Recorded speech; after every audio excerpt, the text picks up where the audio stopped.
नमस्कार दोस्तों, आज मैं आपको हरियाली अमावस्या व्रत कथा सुनाऊंगी। इस कथा को सुनने से भगवान शिव की असीम कृपा प्राप्त होती है। आप सभी मेरे साथ बोलिए, ओम नमः शिवाय। एक समय की बात है, एक राजा महल में अपने परिवार के साथ सुखपूर्वक निवास किया करता था।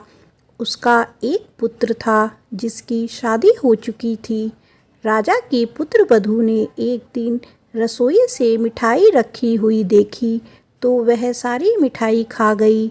जब उसने पूछा कि सारी मिठाई कहाँ गई तो उसने कहा, सारी मिठाई तो चूहा खा गया। यह बात चूहों ने सुन ली और वे इस गलत आरोप को सुनकर अत्यंत क्रोधित हुए। इसके बाद उन्होंने राजा की बहू को सबक सिखाने का निश्चय कर लिया। कुछ दिनों के पश्चात महल में कुछ मेहमान आए।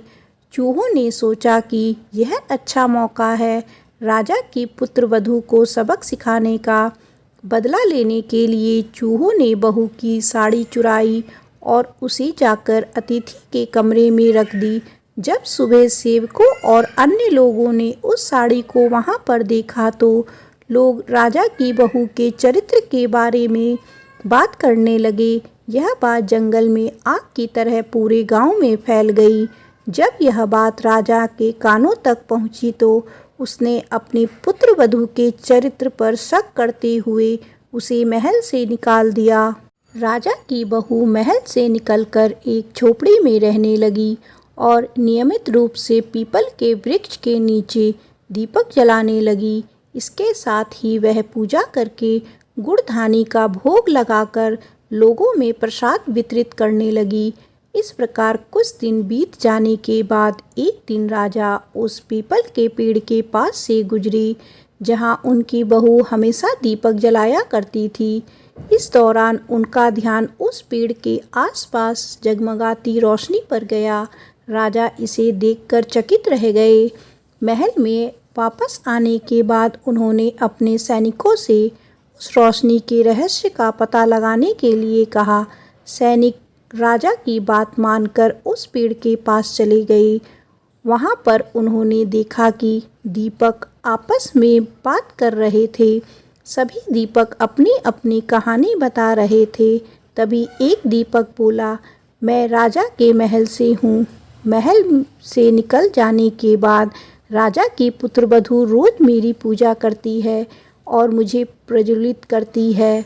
सभी अन्य दीपकों ने उससे पूछा कि राजा की बहू को महल से क्यों निकाला गया तो उसने बताया कि एक दिन उसने मिठाई खाकर चूहों का झूठा नाम लगा दिया।